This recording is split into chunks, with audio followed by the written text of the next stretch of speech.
Welcome to Chess Killer Tips, brought to you by ChessQueen.com. Here's your host, Alexandra Kosteniuk.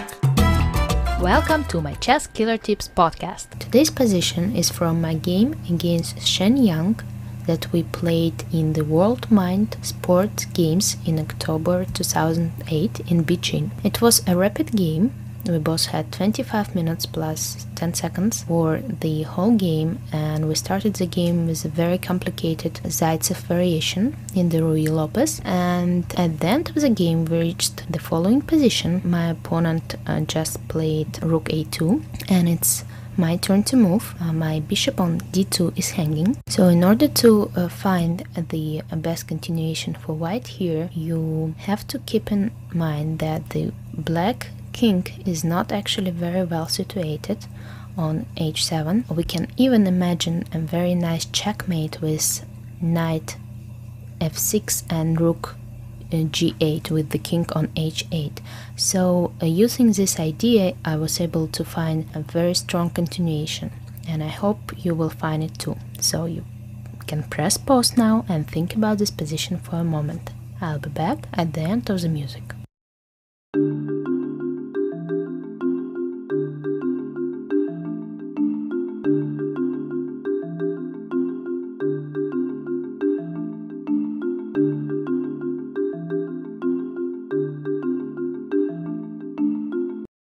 I'm back. The solution is rook c1 with a very strong idea of rook c7.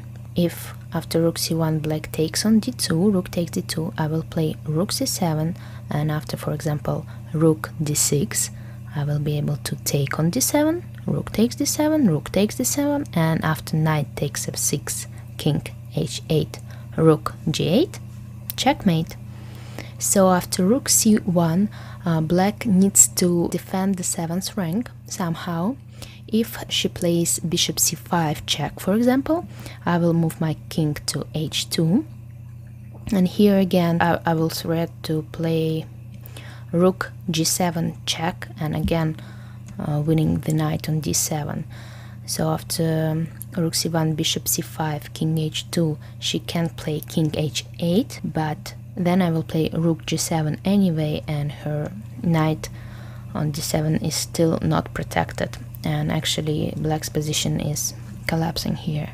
In the game, after rook c1, my opponent played rook b7, but after rook b7, the 8th rank is weak for black, and I immediately played rook to c8, again with a nice idea of taking on f8, distracting the knight on d7, asking him to go away, and when he goes away, when he takes on f8, knight takes f8, I will take the pawn on f6, knight takes f6, and after king h8, again, I will be able to give checkmate on g8. So my opponent, after rook c1, rook b7, rook c8, resigned, since it's impossible to find a defense in this position. Now I'd like to let you know about my annual chess camp that I will hold this year in the famous World Chess Hall of Fame and Museum in Miami, Florida. The camp will consist of 4 weekly sessions from June 22 till July 17, and it's open for kids from age 5 till 18. I'll be present every day teaching, and I guarantee you will make progress if you attend. Thanks for watching the Chess Killer Tips podcast. Send your questions and comments to Alexandra at Kosteniuk.com.